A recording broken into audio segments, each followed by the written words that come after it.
All right, so hey everyone. Well, I must say that it's great to be in Bangalore. I'm from Delhi, which has started to scorch already, and in the evenings, at least in the mornings, are nice and pleasant over here. And I feel wonderful to be at Agile India. I think it's the finale, as what they're calling it, but unless Naresh changes his mind, so I guess one last time. It's wonderful to be here. How many of you are fascinated with AI right now? Show of hands? All right, I guess that's why you're at the talk. And how many of you were fascinated with AI, let's say 10 years ago?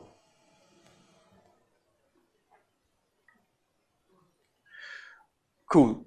So our fascination with AI, what if I were to tell you, goes back all the way to a century. Over 100 years ago, there were books that were already getting written about machine learning, robotics.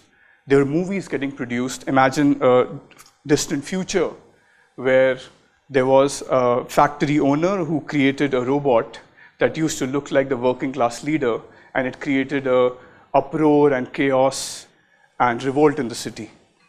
Imagine a factory that's creating robots that look exactly like humans, but they are made to be able to serve humanity, only that they develop self-awareness with time, and they ultimately annihilate the whole mankind and leaving just one human alive.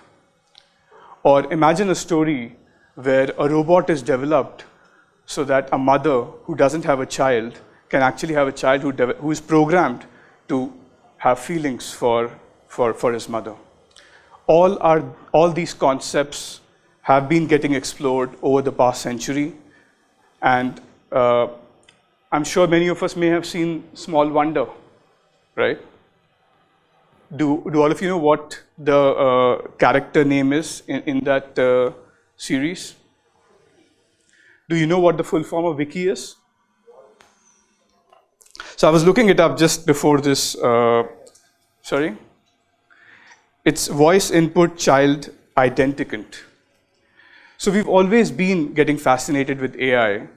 And as I told you in 1927, the story that I told you around a factory owner creating a robot that just looked like a working class leader, this was a movie that got produced in 1927, where even the movies did not even have voice, but we were still getting fascinated with machines who can think like humans.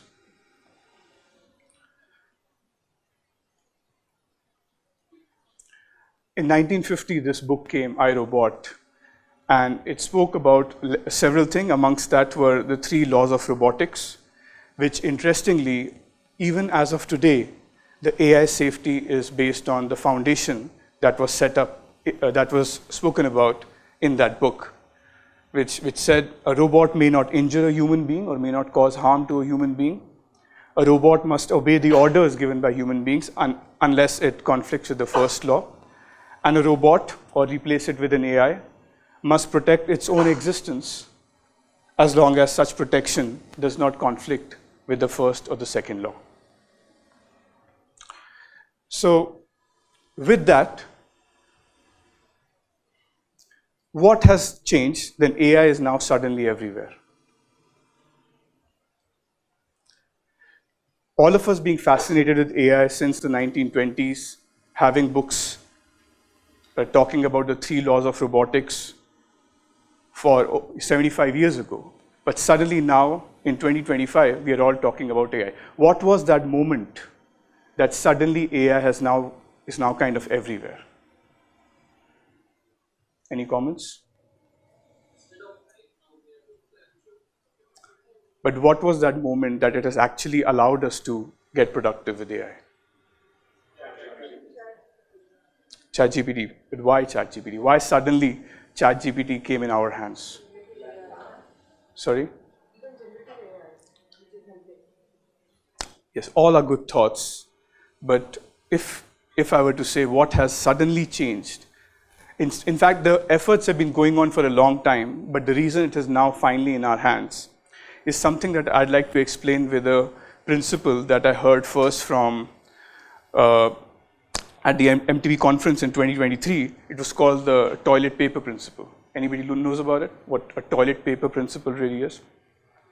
I think it was by Tim Harford, and he speaks about a technology really becomes transformative, and the real innovation of technology only happens once it's as abundant and as cheap to use like a toilet paper.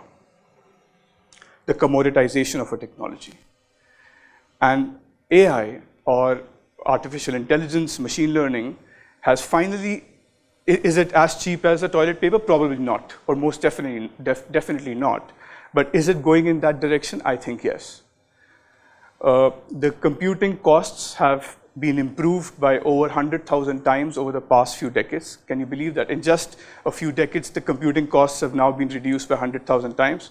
The GPUs are more than 100 times faster than very recent CPUs.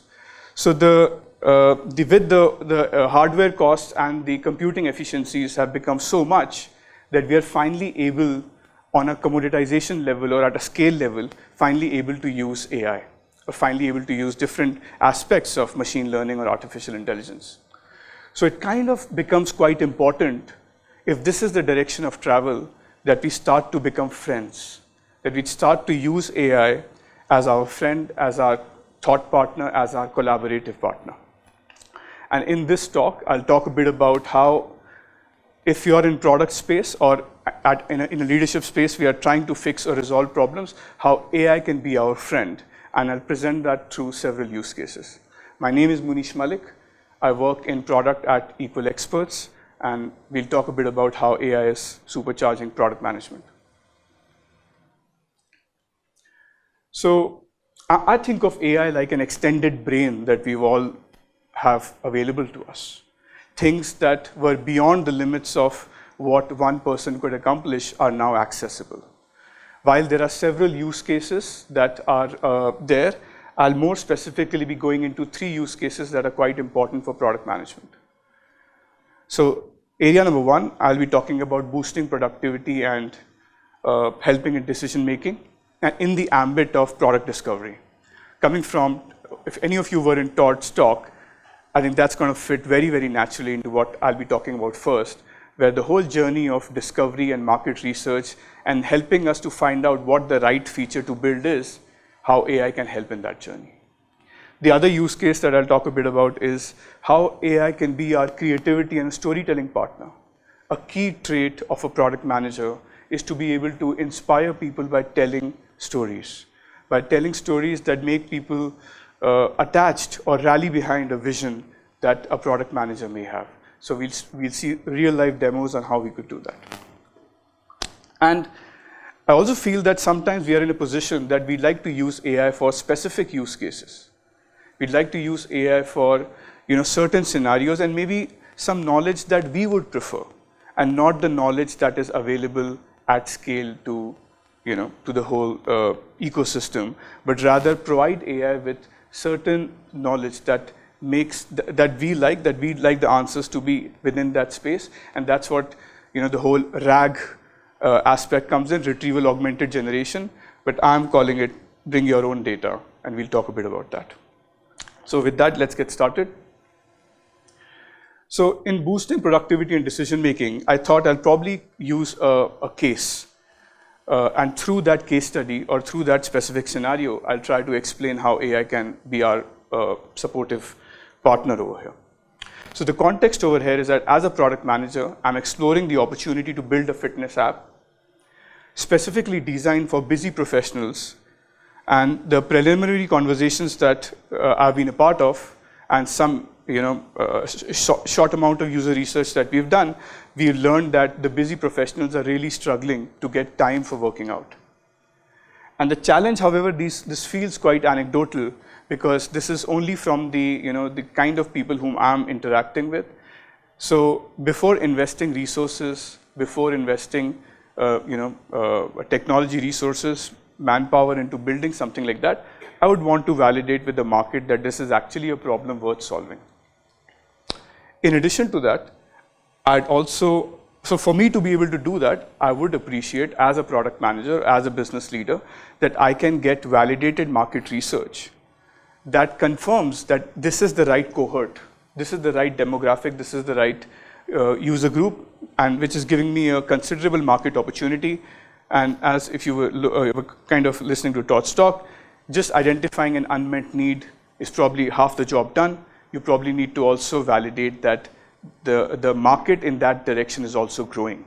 Yes, it's an unmet need, it's something that you could tap into, but is there a business case over here? So as a product manager, I'd like to get all those things understood. A quick, very quick history about the changes that we are seeing over the past year and a half. You may remember the previous models of ChatGPT that were available to us. We were just prompting it, and it was spitting out answers. Right? You've seen that? How many of you liked those answers, or you saw that what it gave was quite nice, but maybe not exactly what you were looking for? Have you had that experience? Cool. And have you noticed, and if any of you have been using the reasoning models, the amount of hallucination or the kind of answers that you've been getting is now much improved, right? So I think that's been the movement from focusing on speed to now focusing on depth and making AI to start thinking. I'll have opportunities for some questions in just a bit, where AI can now start to, how AI is thinking, that chain of thought is available to us. We can see the steps that AI took to be able to give that answer. And if we felt that the chain of thought is not how we want the AI to think, we can actually prompt and tell AI to, hey, you know what, we see that you've been thinking like that, we would rather want you to think something like this. You could see that chain of thought. And from reasoning, now it's going to the next level, which is kind of deep research, where AI is now available to us to work like an agent, where we can give a task to AI, it'll go under the hood. Like if you have a research assistant working with you, you may ask the research assistant some job or some task to do, and the research assistant will most probably go back, conduct that research, how much soever time it takes, and then come back and deliver that knowledge to us. So with deep research, and this is something that OpenAI has listed on their website, and they say that it's a multi-step research on the internet for complex activities, and an agent that can do work for you independently. You give it a prompt, and ChatGPT will find, analyze, and synthesize information, and then also deliver a comprehensive report to the level of a research analyst. So it's just a statement, but if you think deeper, it's quite mind-blowing. So what we expect from a commercial research analyst whom we've hired, who would be conducting a solid market research to do all that for us, we are seeing examples where AI is now at a position where it's doing that for us. And we'll see that in real action right now. So you remember the product management scenario that I just told you about, trying to develop fitness app for busy professionals? Yeah, still with me? So with that, what I'm saying is that for us to conduct good quality deep research using AI, there is a format in which we would like to instruct AI. Now the thing about this is, even though I'm giving you a format, it is totally okay for you to go to a, maybe a more vanilla AI model that you have access to, and help and use AI to actually write the good quality prompts for which you can then do deep research. So even though I'm telling you those prompts already, it's okay for you to just get a bit of a flavor of this, but then go to let's say ChatGPT or Meta, Olama, or whatever that you use, and help use that to write good quality deep research prompts. But I'm giving you some template which I call as OSID. We all love abbreviations apparently. So O stands for objective. So make very clear to AI what that objective that you have really is. All right. So in my case, the objective is validating if there is a market gap existing for that professionals. But interestingly, I don't want, let's say I have a wrong direction. I don't want AI to only run in that direction. I'm also telling AI that, if you feel that there is a more promising demographic than the one that I provided you where the value exists, please inform me that as well. In addition to that, I'm also telling the scope. The research that I wanted to happen, I wanted that to be conducted in the Indian professionals landscape, but I also wanted it to not just look at domestic companies, but also look at international companies that are quite popular in India. Along with that, What are the key areas of interest? For me, it was understanding the audience much better, trying to cohort the audience into habits, into barriers of fitness or technology adoption. There could be several barriers. We'll talk about like cultural, time, etc. What the market trend is, what is the rate at which this market is growing for each of these cohorts. And then who are the competitors, what are their strengths and weaknesses, what are some of the things that they're not able to do well where probably an opportunity exists. And also I would want deliverables to be in a certain fashion, so specifying that as well, and also informing AI that that AI should conduct research in an like look at sources which are not funded by the competition, and maybe look at some Niti Aayog research or something like that. So depending upon the kind of research areas that I would want it to look at, I'm prompting it that as well. So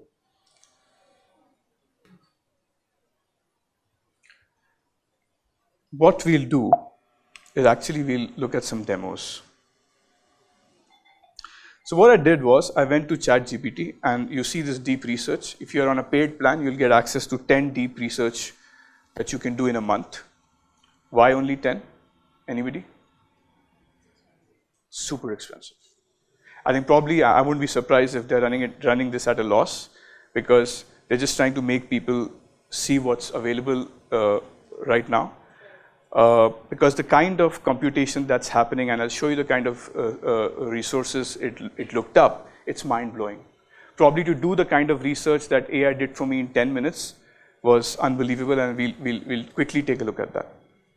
So what I did was, in good amount of detailing, I told what my research objective is, I informed what my scope is, I informed what my key areas of interest are, and I also in terms of competitive market landscape and trends, and also deliverables. So I said that give me a structured report with data tables, key takeaways, cited resources, clear unbiased analysis, explicitly mentioning any biases or limitation in the available data, give me actionable insights, give me key differentiators in terms of features, let's say, that can give me the competitive edge. If I need that kind of research, and I'm hoping I'll test that with the scenario that Todd was giving in his talk, see if that kind of research we want the AI to do, and the answers that we get, is it similar to the kind of research outcome that we saw in the previous talk.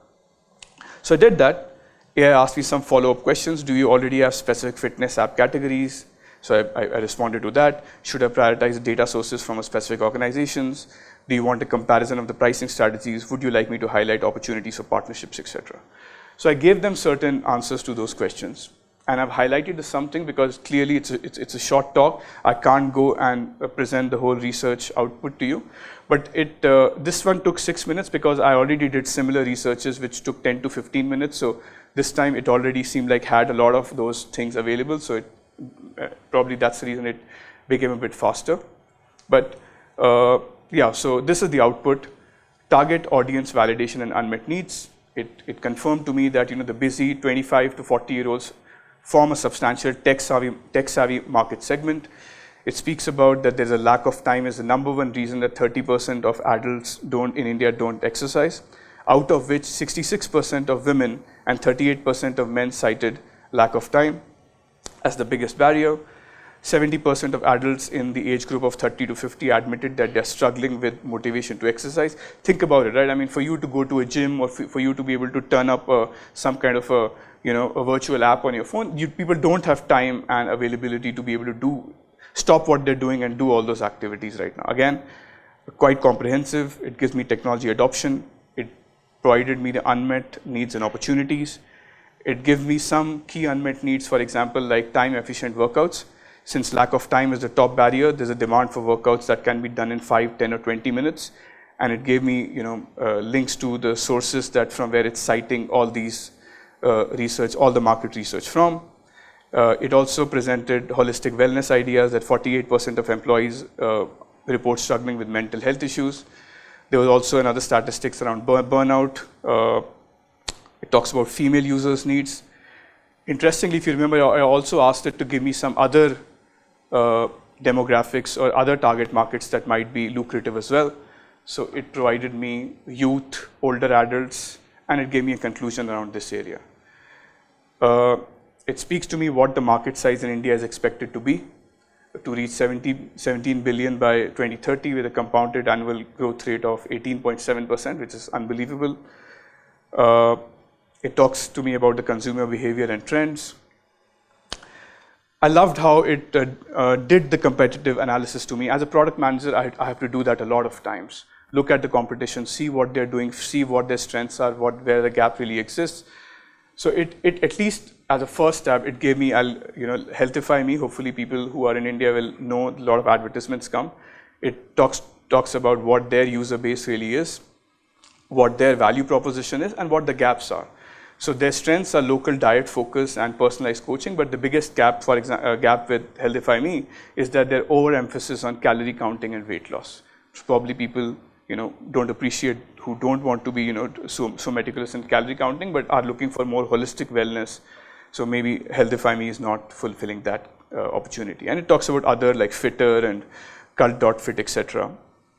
And towards the end, again, as you can see how big this research output really is. It gives me key takeaways and recommendation. I ask it to do an exec summary for me. It gave me an exec summary as well. So, and of course, when you have a research output like that, it gives you all the sources that it has looked for you to be able to provide these kind of research insights, which you can, of course, if you're planning to fund or go further in this idea, you would want to open it, right? The question comes that if I were to open all these things, then has AI helped me? I think AI has definitely helped you, because at least the whole conducting of the research that you had to do, has the whole market research and competitive research, that has been automated to you by a large extent. But of course, if we were to invest thousands of dollars or potentially hundreds of thousands of dollars in this idea, we would want to do more to be able to validate what AI has told us. So, by the way, just telling you a tool as well, so you could do a similar thing on Perplexity. Perplexity right now is giving a deep research available for free. I don't know for how long. And what ChatGPT has done is that it has actually provided you with scenarios, business scenarios, needle in a haystack scenarios, medical research scenarios, UX design, shopping, general knowledge, where you can use this deep research. Now, coming back to our talk, like what you may have seen in the previous talk, once you have done your market research, you have an opportunity to be able to validate that idea in reality. So what I like to typically do is that maybe conduct some screener interviews before I do a large mass survey. So get some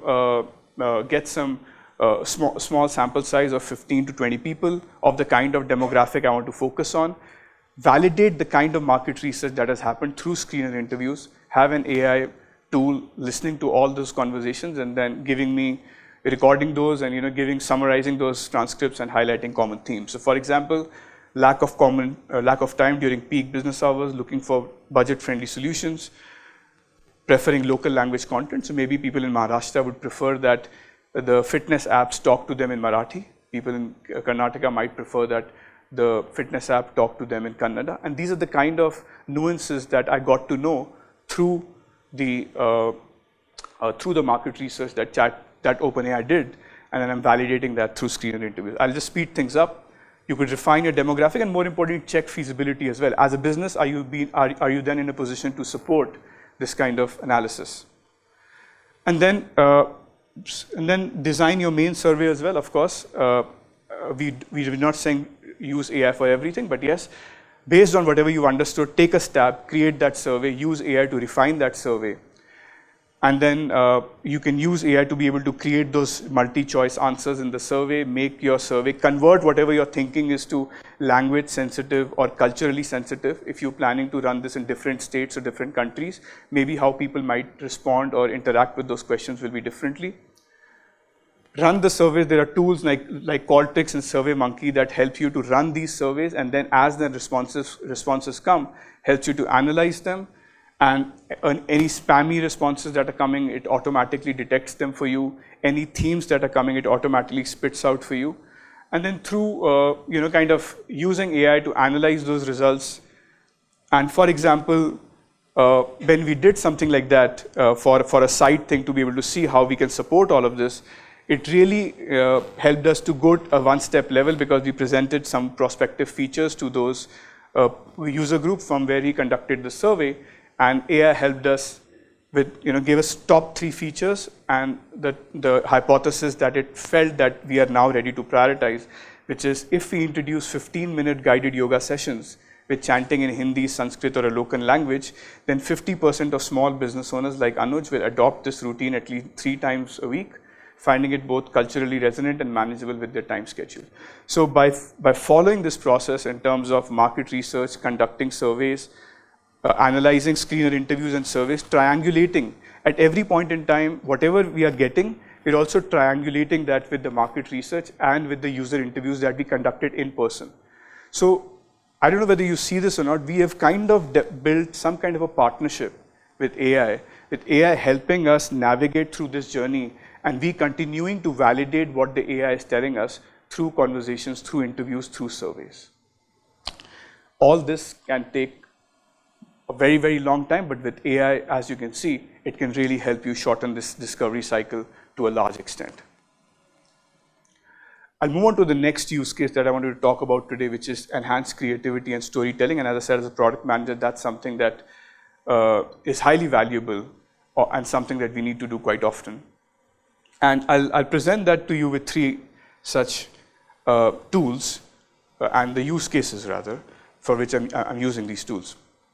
So imagine the research that we received from Perplexity or ChatGPT, the one that we've agreed on.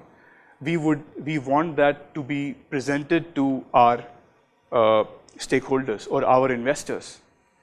Now, as a product manager, sometimes I'm short on time to be able to create presentations from a 20-25 page comprehensive deck information that we've received, and how can I bring everything together into a very summarized form and to be able to give it to the stakeholders who are interested in understanding that information.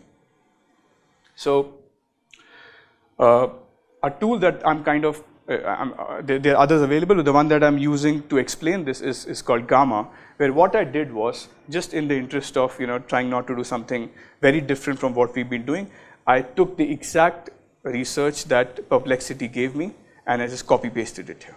Okay, so this is all the exhaustive research along with the cited sources that Perplexity provided, and I said I want to create this deck for investors and stakeholders interested in the Indian fitness app market, and I want my tone to be analytical, data driven, professional, and I would also like to use some graphs.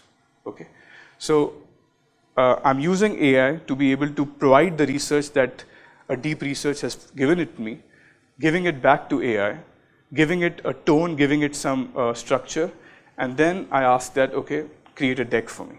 Okay, so now you see what happens. So let's say I'll go for a light professional theme. Okay, maybe this is something reasonable that I like, and then I will click generate. So it's using all the knowledge that I have given it, and I've told it for what I need it for.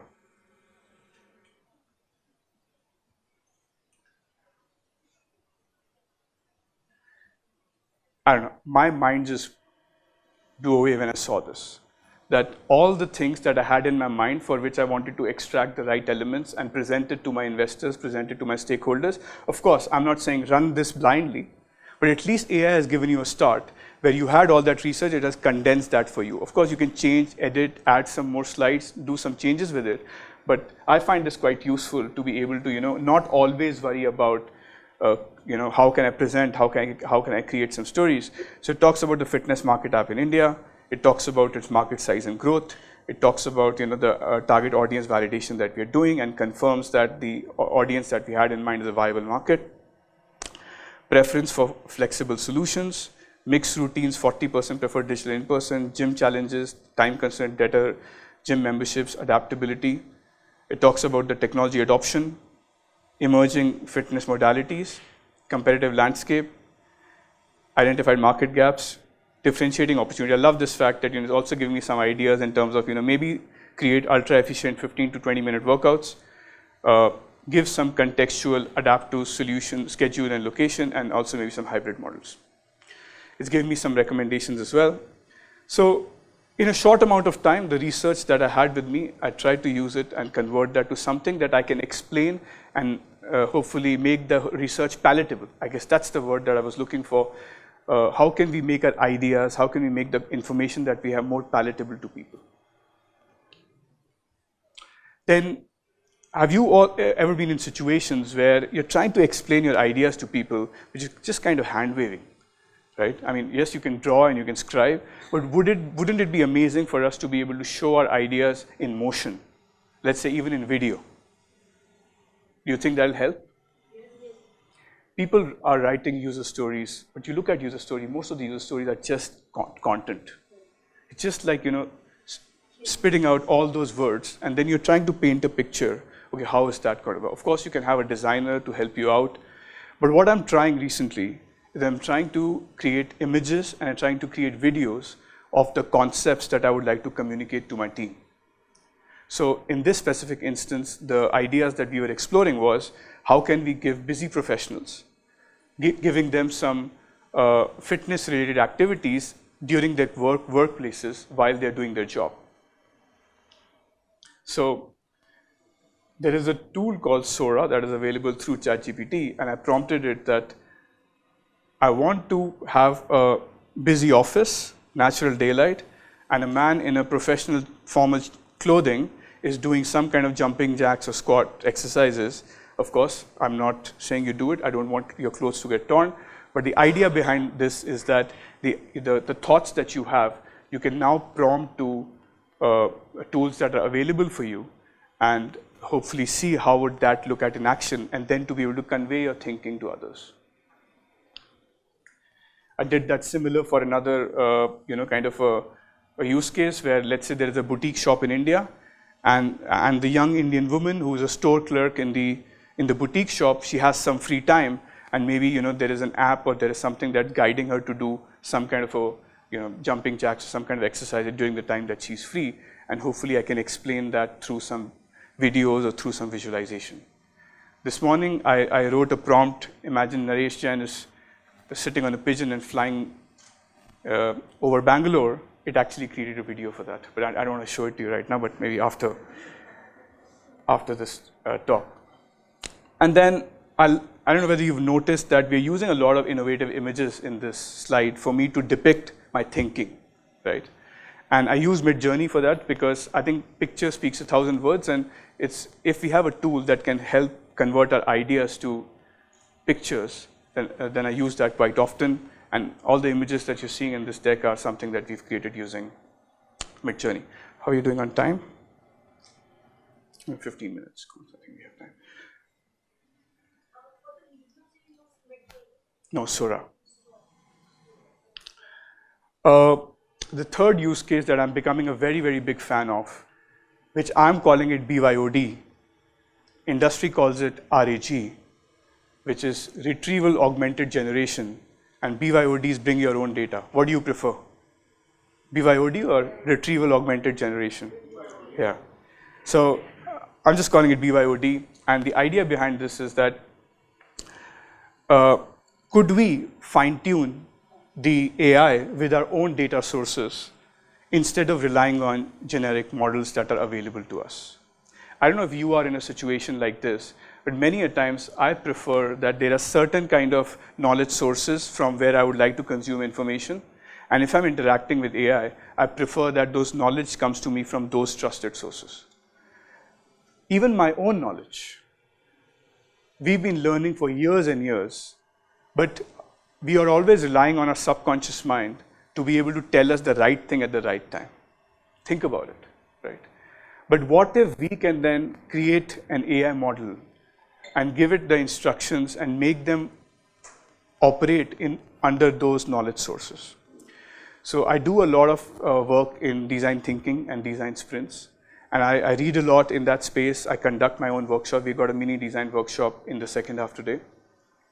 So I've written a lot of content in terms of design sprints, and then I've given all of that to my custom GPT, and then I'm letting that GPT interact to me based on the knowledge that I've provided.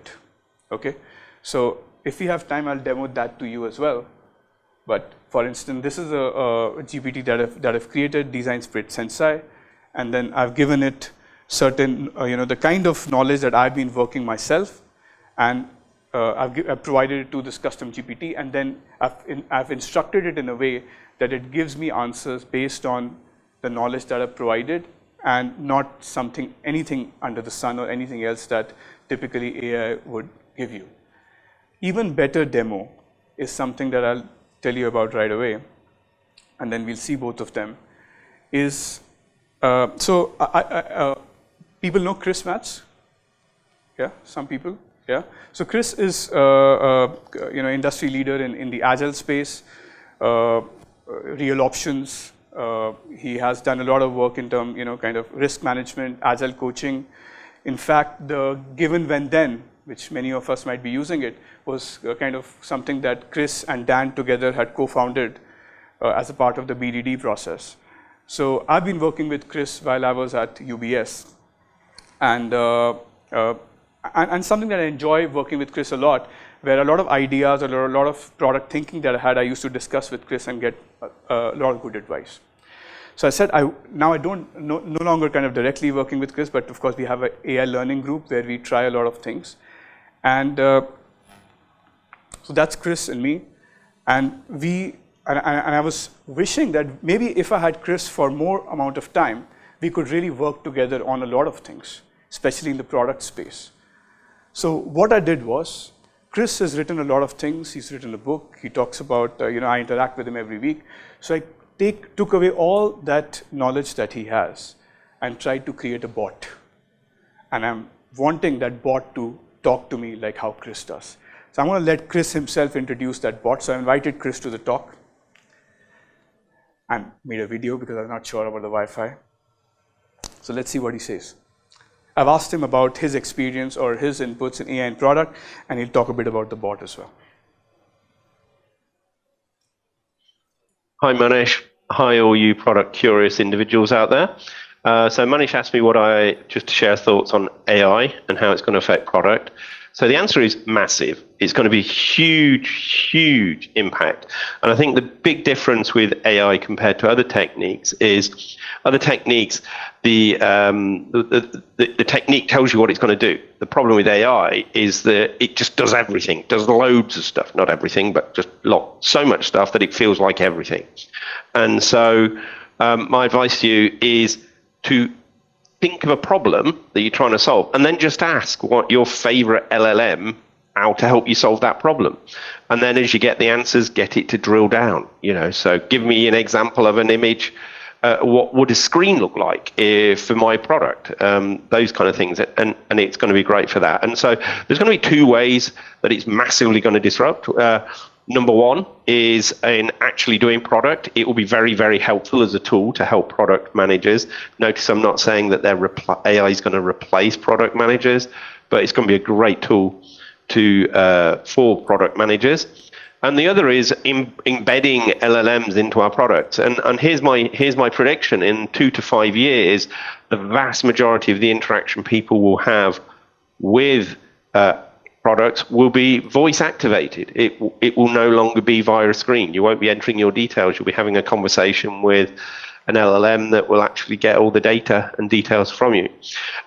If you've got any questions, you could call me. Alternatively, Munish has created an amazing chatbot. And I'm going to now just share that chatbot with you. Here we go. Can you see the chatbot?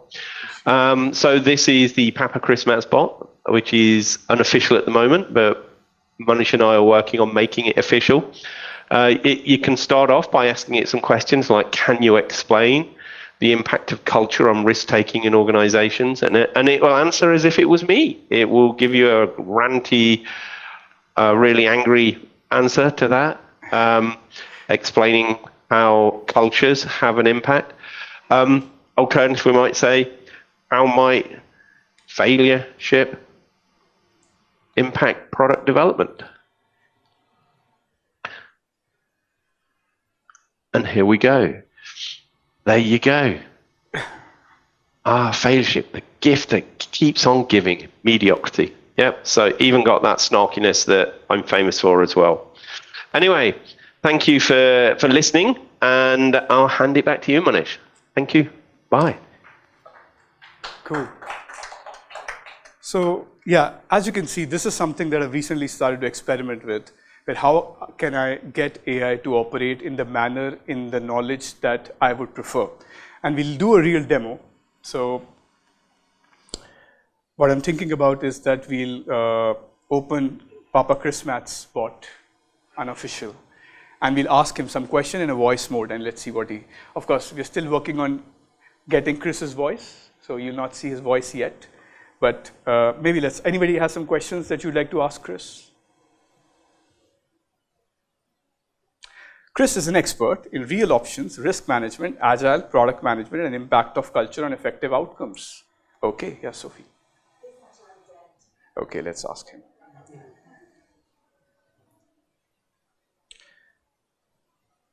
Hey, Chris, somebody wants to know, is Agile dead? Chris is thinking. The classic, is Agile dead question. It's the Agile version of asking if rock and roll is dead. Based on the blog content, Agile isn't dead, but it's often misunderstood, misapplied, or neutered by failureship cultures that mistake process for purpose. The problem isn't Agile itself, it's what people do with it. Executives cut costs by replacing experienced teams with expensive, low-cost consultants, claiming they've gone Agile while delivering less value at higher cost. They hire Agile experts whose only experience is sitting next to a Scrum team. They treat Agile as a checklist or a framework, rather than a mindset grounded in risk management and delivering value. If anything, Agile's real value, iterative delivery, limiting work in progress, managing risk, continuous learning, is more needed than ever. But when those principles are buried under certifications and transformation theater, of course it looks dead. So no, Agile's not dead, but a lot of what people call Agile, that should be buried with a stake through its heart. What made you bring it up? Are you seeing Agile done badly or hearing the Agile is dead chatter in your circles? Cool. Sophie, did you get your answer? Cool. Awesome. So yeah, that's what we are trying to do, trying to get AI to talk to us like how Chris would talk to me. Of course, as you can see, it doesn't have his voice yet, but hopefully we'll get there as well. I also we have an AI learning group. Oops, excuse me. Yeah. We have an AI learning group with Chris, me, and Barnaby. So Barnaby is also an expert in AI. I see that we've got, actually we don't have much time. Do you prefer question answer or do you want to watch short video? What do you prefer? Okay, so let's quickly, I work with Barnaby, he's an expert in AI, he's also a coach. Let's just quickly listen to his views on AI, impact of So AI I think that AI can help product management in many, many ways, but there are three ways in particular I think that stand out to me. And those are providing feedback, brainstorming, and role-playing. So in terms of brainstorming, we all know that AIs are not 100% reliable and sometimes they make mistakes. But when you brainstorm with an AI and you